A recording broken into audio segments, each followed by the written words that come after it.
and welcome to the Financial Secrets Revealed podcast, Season 2, Lifting the Lid on Financial Abuse. Now, I know it's a pretty gory subject and not one that everybody loves, but today I am joined by the delightful Dominique Bergel-Grant.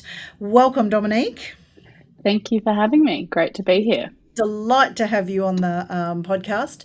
Now, I believe you and I met at a self-managed super conference in Adelaide some years ago, and we spent a balmy evening under the stars on the main street there and enjoyed maybe a few too many lovely red wines and great food. Do you remember that? But you know what? Adelaide is the place to be for great food and great wine. It is indeed. It is indeed. And we've met at various financial advice conferences, I think, since then. And you've, in that time, established, I think, Leapfrog and Tall Poppy Women. Can you tell us a little bit about your career and how you've ended up where you are now? Yeah, absolutely. It's actually just celebrating the 10-year anniversary at the moment for Leapfrog Life, my financial planning business.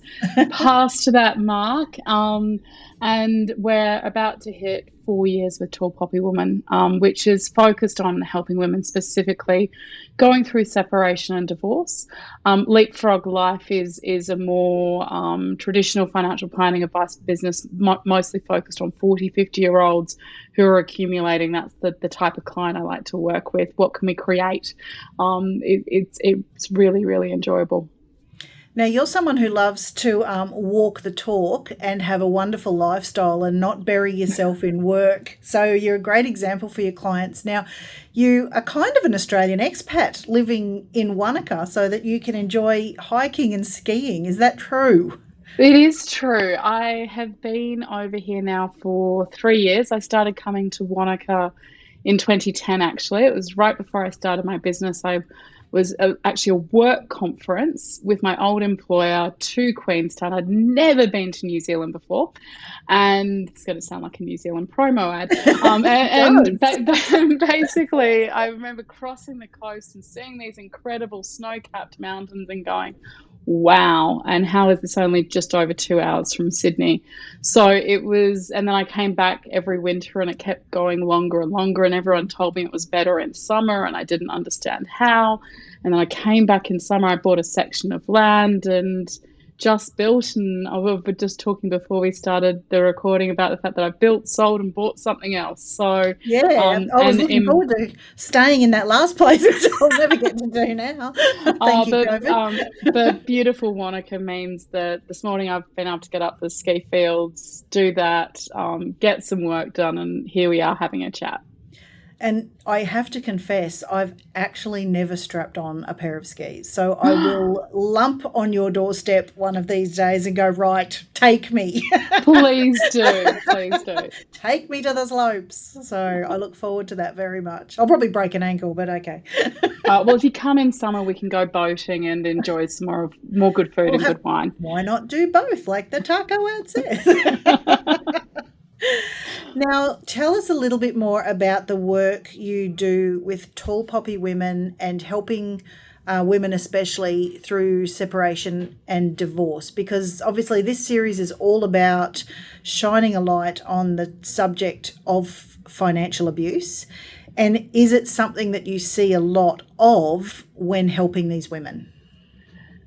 The reality is when people go through separation, there is always some element of abuse. It's whether it's abuse to ourselves because we've given up our own personal boundaries and we don't recognize who we are, or whether it's an abuse actually caused by our partner, or we cause the abuse to our partner around the fact that we want something or we want to take control of something. So it is incredibly common amongst, there was about 3,000 women in my Facebook group who are all going through the process of separation and divorce. Really happy to say that some of them stay on for longer to help out those newbies and the lessons that they've actually learned, which is fantastic. But the main thing that is consistent is that there is a level, particularly with females, and that's why I focus on the area. I'm a female who's been through divorce myself. I know it, I understand it, and I and just recognizing the fact that financial abuse and any type of abuse in a relationship is incredibly common. And one of the main reasons I actually set up the Facebook group and decided to establish Tall Poppy Woman is because it's a really lonely journey when you think it's just you. Absolutely. And one of the biggest things you can do is normalize it. Because if you understand that you're not the only one and that it has happened to other incredibly smart, intelligent, independent women, the reality is that if you can normalize it, it feels less of a burden. It feels that it's something that you can actually learn from, move on, and make sure that you understand what those boundaries are. So if you move into another relationship in the future, you know exactly what it is, what those red alarm bells should actually be. Okay, so kicking off with the alarm bells, I know we've spoken before, like it's, I suppose, the frog in the pot. We don't wake up usually with a partner and go, wait a second, you're abusing me, or we might, but there's often this really long, slow process of gradualism where we give up ourselves. So asking that question, what are those alarm bells? What are people to be aware of or look out for on that journey? It comes down to how, as a couple, you talk about finances. Do you have a joint account? Are you allowed to keep a degree of financial independence? I tend to find the most successful couples do keep a degree of financial independence themselves and perhaps decide what assets and expenses should actually be joint. Invariably, there's a discrepancy. Sometimes the female earns more than the male, and sometimes it's the other way around.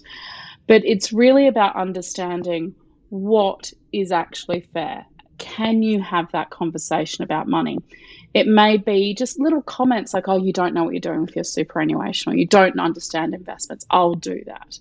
Just little digs, little things that just undermine your confidence, or I'm better at that. Don't you worry about it. And sometimes in relationships, it's really easy to go, you trust this person. Actually, yeah, I will let them handle this, and I will let them look after our family investments, and I will let them have all the conversations with the mortgage broker or whoever the finance professional is. But the reality is that in a relationship, you have a responsibility to yourself to properly understand the family household's financial circumstances. It is not something that you should ever delegate. Even though you may have complete confidence in your partner, you have the responsibility to actually understand.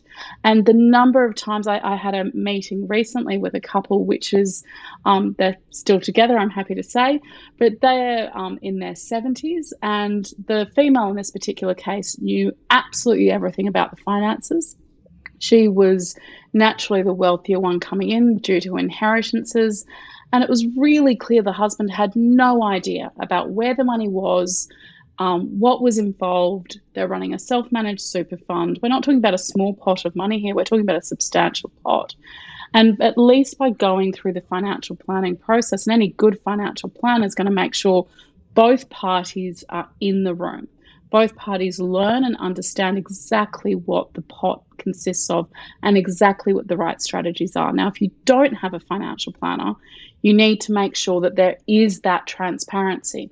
Because the one thing that is for sure, if things are starting to turn sour in a relationship and you are thinking that you're heading towards a separation or a divorce, people will start to, the more financially savvy one will start to try and hide assets. Will start to perhaps squirrel away bonuses and those sorts of things. So it is about understanding it is a responsibility in a relationship. And if your partner's not enabling you to be that joint voice, you need to stand up for yourself. You need to set that as a hard boundary. Interesting. Now, do you find, like, when you've spoken about how, we often delegate that role, not only, do we still do that to some extent, but that's been very traditional in relationships for many, many, many years. If the hubby was the breadwinner and more switched on, or, perhaps if he was a tradie, the wife would do the books. So, I mean, it's obviously very common that there is someone who puts their hand up and goes, look, I'm probably, a bit more okay with that. I'll do it. So where do you find that there's that blurring, and how can we put our hand up and say, I need to get my head around this? What do I do? Look, the I've seen plenty of examples in relationships where the more savvy partner will actually just sit down with the other partner once a month and go, this is where we're at. This is what we've spent this month. This is what the balance is of all our accounts. And it only takes 5 minutes once you set the process up. But kind of having that financial meeting, whether it's with your financial planner independently or with an accountant, it's about knowing where you're at. And the one thing that you know and I know as financial planners is if our clients financially know where they're at, then guess what? They're going to feel pretty strong about what their future options actually are. It's much better to be aware than to be blinkered. Yeah, I've got a gorgeous elderly couple myself at the moment, and when they walked in together, the prime goal of his was, we've got a self-managed super fund. I'm 81. If I drop off, I want it to be easy for her. So it was a fabulous, I suppose, goal, not one that you come across every day. And there was a lot of work to do to get it, much easier for her. And she still gets the glazed look in her eyes when we talk fight. She doesn't want to know. She's not interested.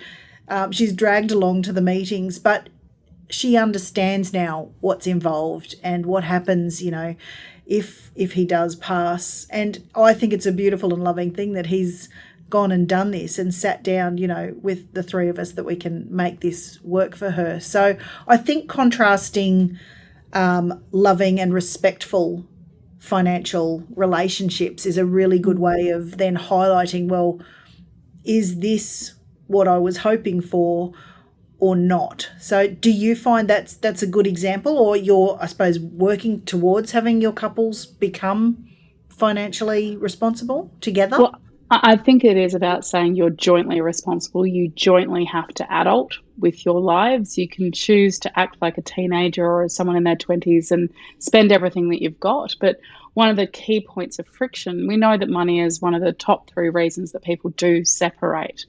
And that is for a whole variety of different reasons. But a lot of it comes down to not having conversations, lack of understanding, not moving into the same place.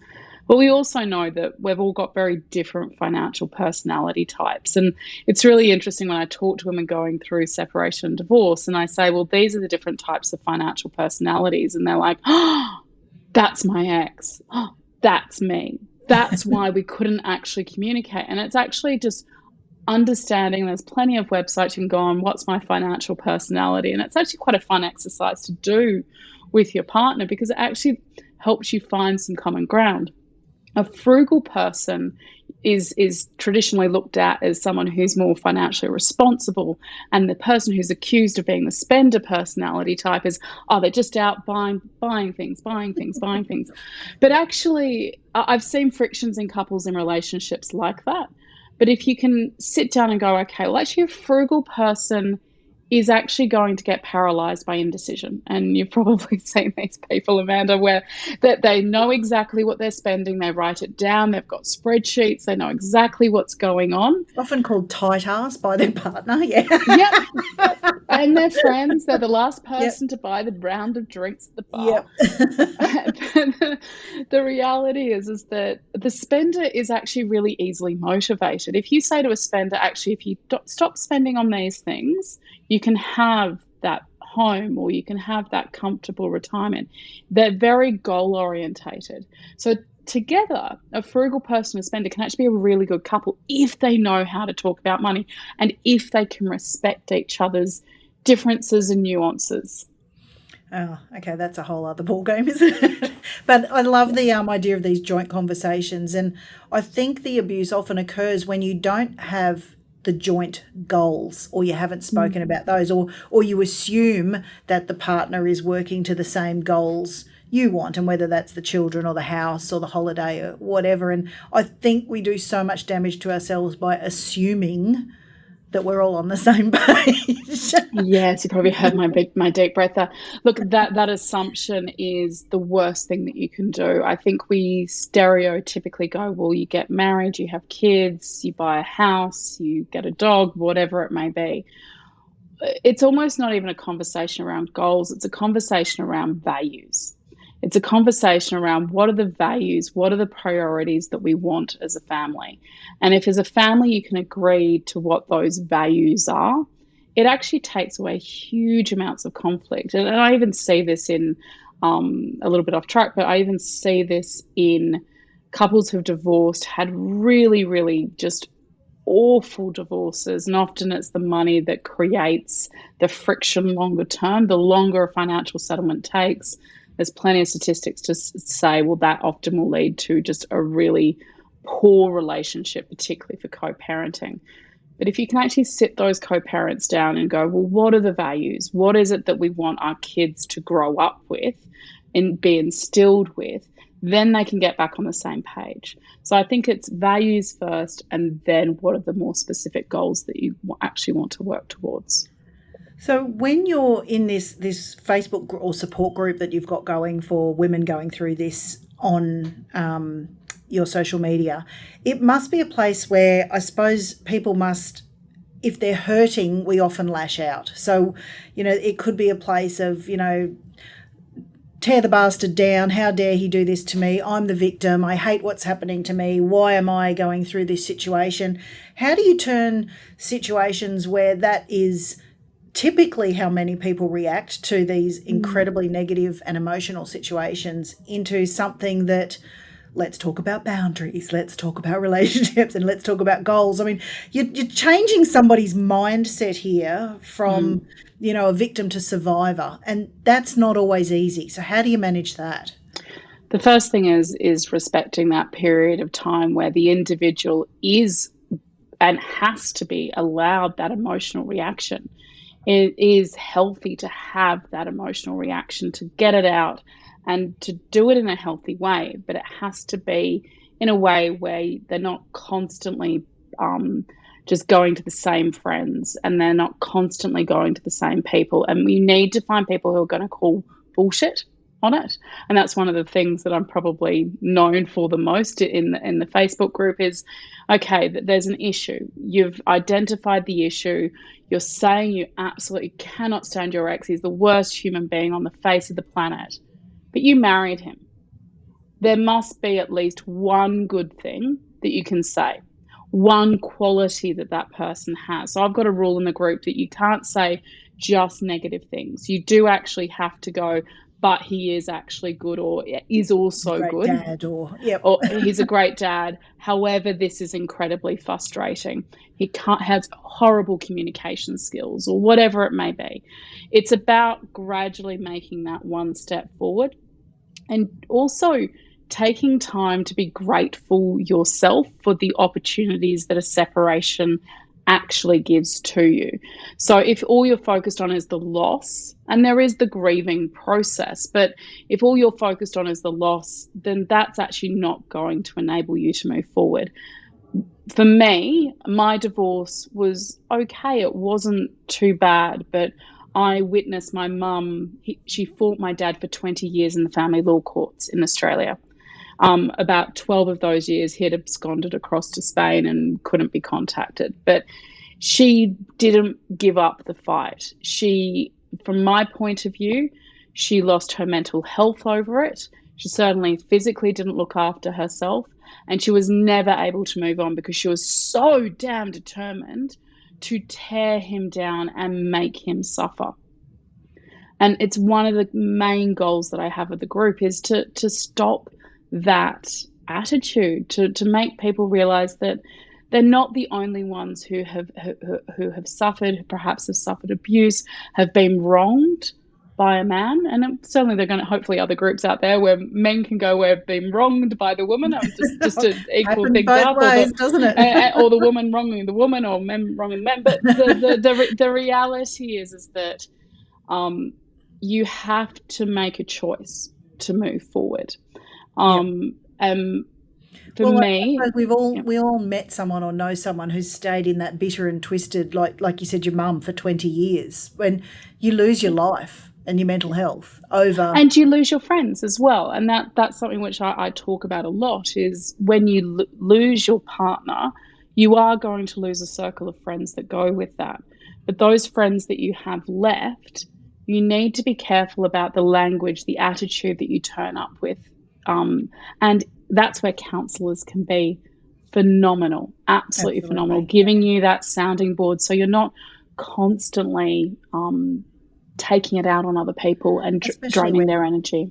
yeah, there's also children involved. I mean, they often don't, if they're between a rock and a hard place anyway, hearing, their parent constantly denigrated by the other isn't healthy No, either. Yeah, they may have done wrong by you, but you're always going to co-parent no matter how much you, dislike yeah, this for the most part, I suppose. yeah. So for people who find themselves in an abusive situation, or they've gradually gone down this path and do finally go, wait a second, this isn't right.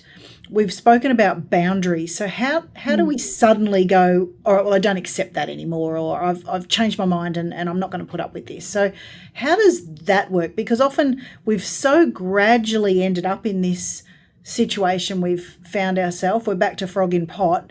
How do we jump out of that and rebuild? And I know you keep talking about communication. So what does that look like? The at the core of that is, if you can afford it, get a third party involved. And that's where I really do see a very valuable place for financial planners, for accountants, to actually help people go, I'm putting up my hand. And there's the simple thing to go is, I'm putting up my hand. I don't understand, and I want to understand. And if the partner's not willing to actually engage, go, look, I think it would be really good if we have a financial planner to help me learn, so I feel more confident about what the choices are and the decisions are that we're making, and that we're working towards the same end goal. It's almost the easiest way to change the position isn't to be accusational and say, you've taken control, you've done this, you've done that. Because in that process, you've also have to acknowledge that you've given away your own boundaries. So it's about saying, hang on a second, I've realized that I'm not comfortable with this. It's acknowledge fault. You don't Sometimes sit we there do and create wait. the monster, don't we? So We do. And look, and sometimes your partner might not be the type of person who's immediately going to acknowledge their contribution to the position that you find yourself in. But acknowledging your own fault, going, look, I haven't taken personal responsibility. I believe this is really important. And it may be something's triggered that. And it might be that you've seen a friend go through a divorce, or you've seen something happen with your parents or one of your siblings. Talk about, I'm now wanting to take responsibility. I'm sorry I've left it to you to take this entire burden. I want to help. I want to help now. nice, So brilliant. there is a better way of doing it than going, woken up, you've been wrong and you've financially abused me. And look, it is a serious topic, but it can be managed in a smart way. So suddenly you're faced with the divorce. You've got kids. You think, that's it. I've got nothing. I don't know where anything is. I've signed these documents I haven't understood.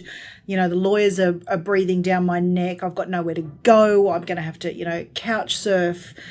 The lot's gone. I'll say he's taken it just to be generic.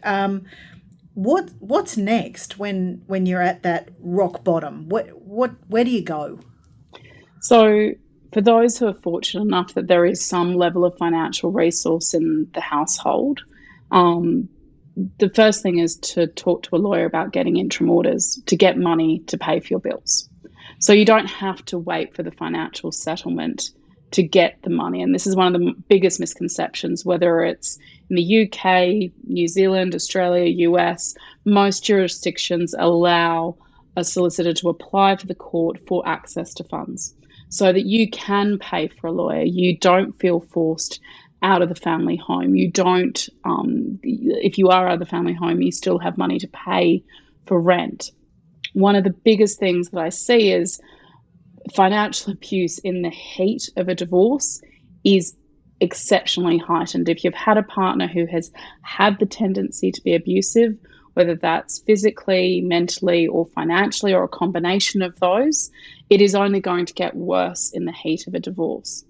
And the reality is that you have to take back as much control as you possibly can and use the lawyers to do that. And that's about stopping communications, getting the lawyers to do the majority of the communications where it can be done, and making sure that you are on an even playing field. What I hear time and time again in the Facebook group is, oh, he's got access to all the money, he can afford a lawyer, I can't.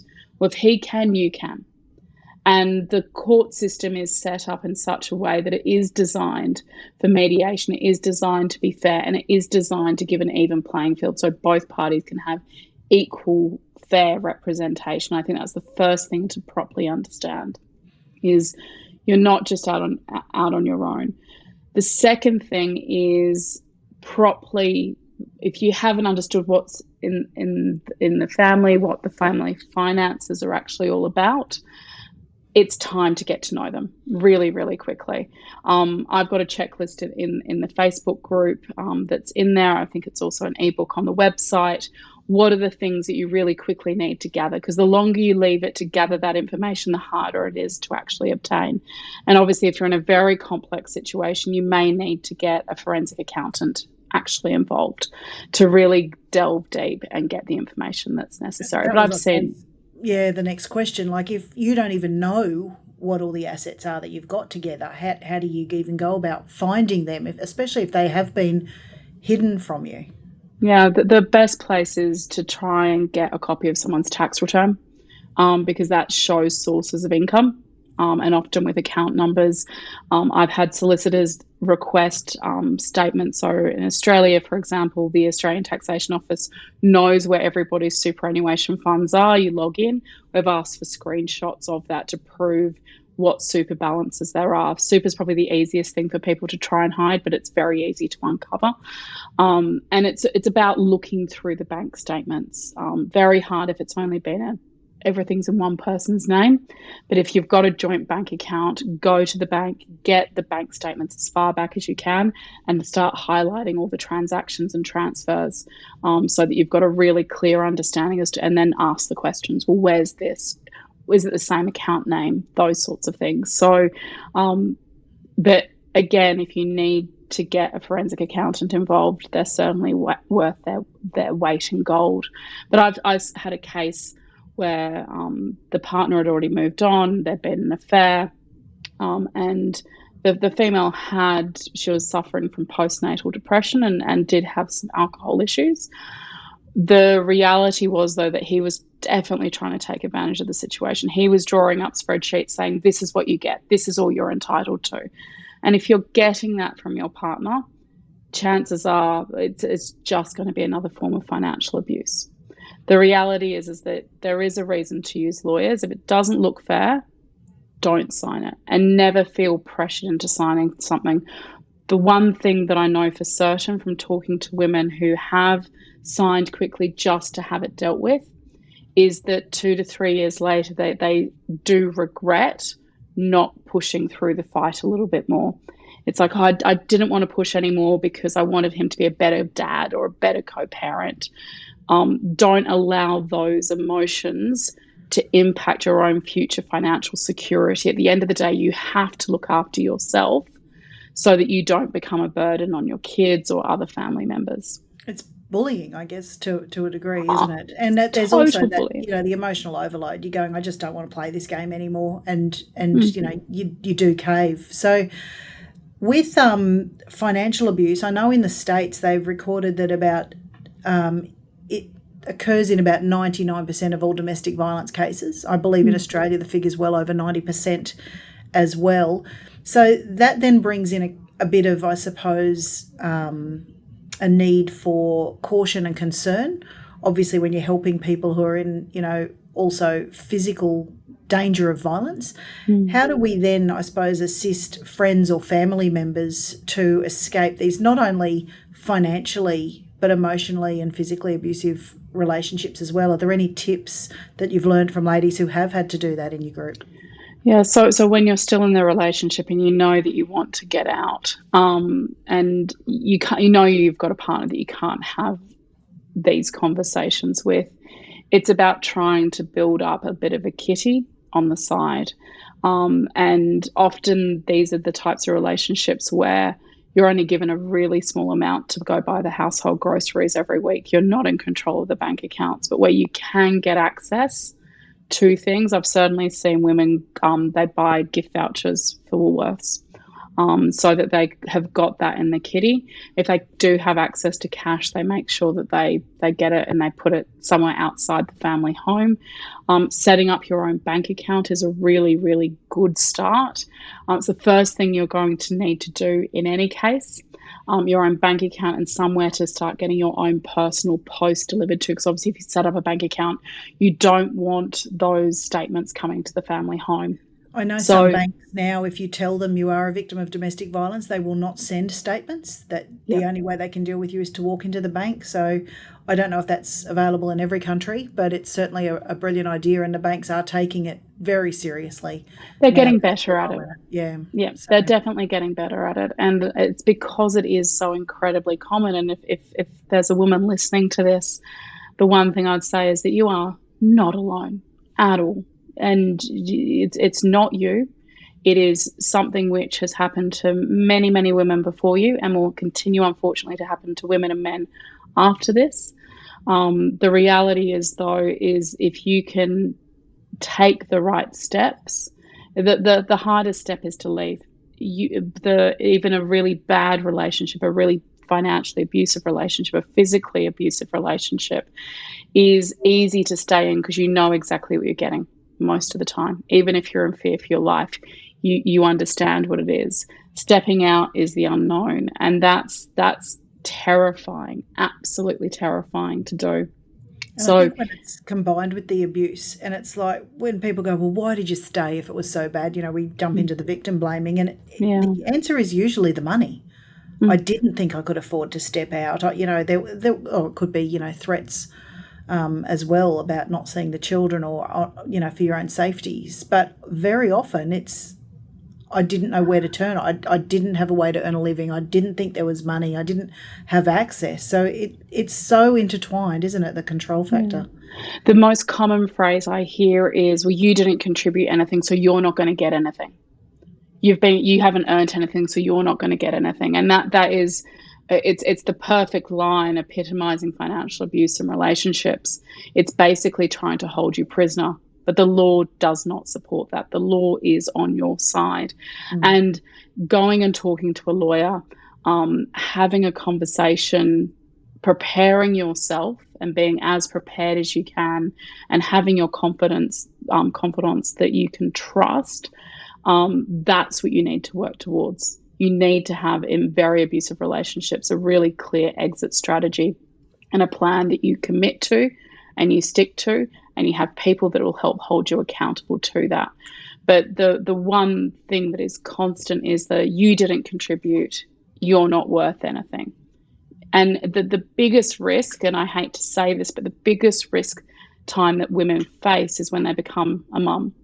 Often they give up their careers for a period of time. They are more financially dependent, or perhaps financially dependent on someone else for the first time in their entire lives, apart from their parents. That is often the time that abuse starts, because it is the first time that potentially your partner is able to start controlling you, your finances, and what you're spending. So if you're listening, you haven't had kids yet, make sure you've got really clear boundaries, make sure you're having those good communication conversations about money, and that you are contributing. You are absolutely contributing to the household and his ability to earn. And even if you are staying at home looking after the kids.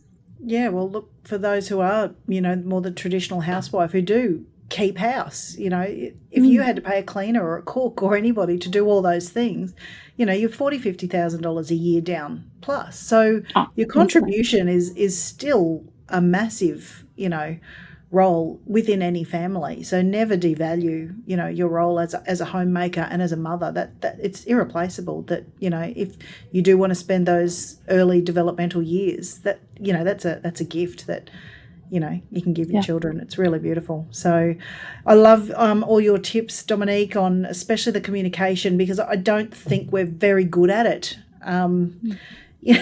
In most parts of our life, actually, it's easier to let things go or have them, build up under that rug that becomes the mountain. So It's Yeah. so basic and yet so difficult. Yeah, look, I think if we can get better communication, if we can, I wish the school education system around financial literacy was better. We probably wouldn't be talking about financial abuse as much if that was the case. Um, it does start at the very, very basics. If you're a parent, teaching your kids about money is something that you can actively do to stop them suffering financial abuse in the future. Yeah, So great. there are things that you can also do up and down the generations. Which is really interesting because when I interviewed people for my first book, that Financial Secrets Revealed, and asked everybody, what did your parents teach you about money? Mm. It was always nothing. There were the unspoken lessons, but there was no, I'll Mm. need to sit down and show you either how to run a budget or how to do your spending plans or how to, divide up your wages each week into pockets or buckets or whatever you want to call it. Yeah. So, yeah, great ideas there. So, thank you again so much, Dominique. If people want to learn more about Tall Poppy, where do they go? Just tallpoppywoman.com.